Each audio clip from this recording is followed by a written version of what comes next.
So we just got chapter 4 of the Book of Boba Fett, The Gathering Storm, and despite a slower start, this episode's second half was such a treat. The story is back on track, and this was one of the most enjoyable episodes of the entire series. As I mentioned earlier in the week, this one was directed by Kevin Tanchareon. I know a lot of people thought it was going to be Bryce Dallas Howard's episode, but hers is next week. But as for Kevin Tanchareon, I think he did an excellent job for his Star Wars debut. Now I'll also say that it's very apparent that this series is like a long movie, but broken up into 7 chapters. This is in no way a criticism, I love the slow burn feel, but I can imagine once every episode is out, going back and rewatching it all in one go would be a very complete and rewarding experience. So let's get to the nitty gritty of the episode. As we spoke about earlier in the week, this episode's flashbacks connected to the Mandalorian Season 1, where we see Din Djarin leaving Tatooine in the Razor Crest. Now we know that it's him because of the music, and we also hear his theme again at the end of the episode, where it's teased that Boba and Fennec are going to try and recruit him. The episode also connected to the Mandalorian Season 1 through Boba rescuing Fennec Shand. We knew by the Mandalorian Season 2 that she had a cybernetic core, but what we didn't know is that the young biker gang are the ones who fixed her up. One of the most important scenes in the series so far came right after Fennec Shand woke up by the fire. Boba clearly knew exactly who Fennec Shand was, which connects to what we know from the Bad Batch, that she's been a renowned assassin since the time of the Clone Wars 30 years prior. Fennec had obviously heard of him, but as you'd imagine at first, she didn't believe he was Boba. Word had spread that Boba died in the Sarlacc, and as Boba even admits later, there's an advantage to people thinking you're dead. The highlights of this episode came after they took back Slave One, which Boba calls his fire spray gunship, but the syntax of the sentence he says it in actually makes a lot of sense. So while I cringed a bit when he said it, I realised that Fennec might not have known his ship by the name Slave One. He literally just called it the model of the ship. With the Slave One, Boba starts to regain confidence and some of that old badassery. With Slave One, Boba obliterates the Nikto gang, who destroyed the Tusken camp, and that was a very satisfying moment. And then, we revisit the Sarlacc. Boba does not yet know that his armor was peeled off his stranded body and then given to Cobb Vanth, so he still assumes it's in the Sarlacc. In the scene that we revisit the Pit of Carkoon, my heart stopped. It was such a nerve-wracking few minutes that ended in such an epic moment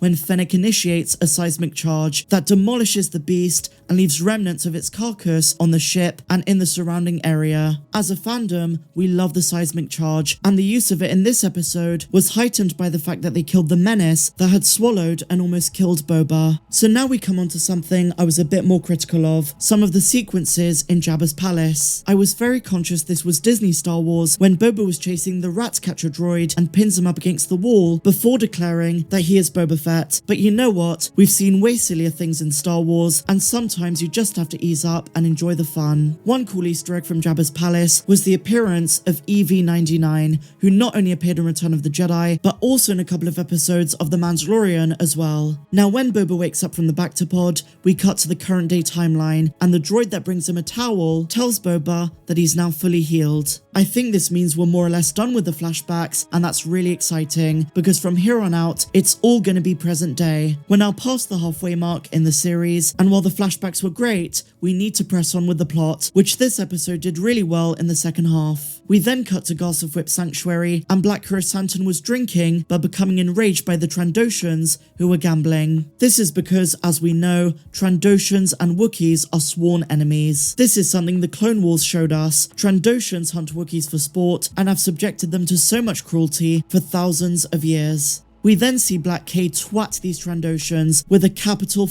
T, and while Garth tries to calm him, reminding him that his gladiator days are behind him, do you think Black K listened? Absolutely not, and he dismembers the final Trandoshan. Boba enters and sees this, and decides to recruit Black K. Now the fact that this episode brings up the rivalry between Trandoshans and Wookiees makes me think that we may see Bossk and Black Krrsantan have a fight in an upcoming episode. There were all the right elements of foreshadowing in this scene. In the final act, Boba invites the 3 divisions of Mos Espa to the palace: the Trandoshans, the Klatooinians, and the Aqualish. As we see in the trailers, Boba proposes cooperation, but it's not in the interest of the other parties to be against the Pikes. When they challenge Boba, the only rebuttal he needed was the threat of the Rancor.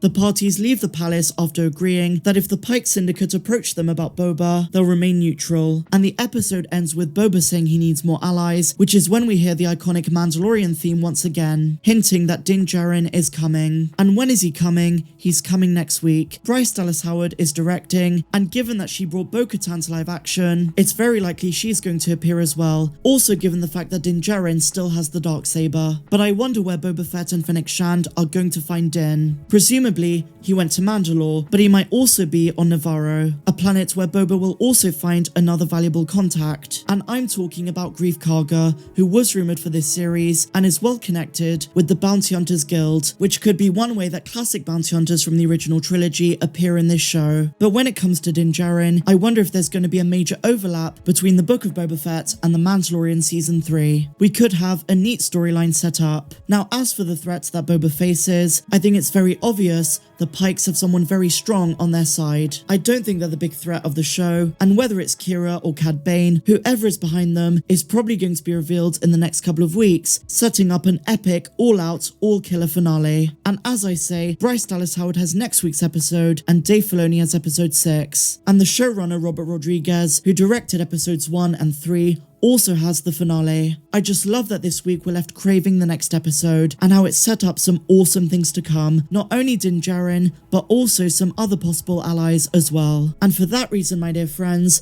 I'm going to give this episode a 9 out of 10. A massive improvement over last week, and despite a slow start, I loved it. And let me just say, Ming-Na as Fennec Shand stole the show. She was fabulous. But I want to know what you guys thought. Let me know your thoughts in the comments down below of chapter 4, and where do you think this show is heading? Unfortunately, my dear Mandalorians, I'm still very sick today, but you guys know I would never miss an upload. I love Star Wars and sharing all my thoughts with you. I'll hopefully be back to normal in no time. I really hope you guys enjoyed this one. If you did, please be sure to give me a big fat thumbs up. Subscribe to the channel if you're brand new, and a huge welcome if you are. And why not consider becoming a patron? You not only support the channel, but you also get access to over 100 videos that are not found here on YouTube, and you also get access to our Discord server. But until the next one, my dear friends, I'm Star Wars Meg. May the Force be with you, always.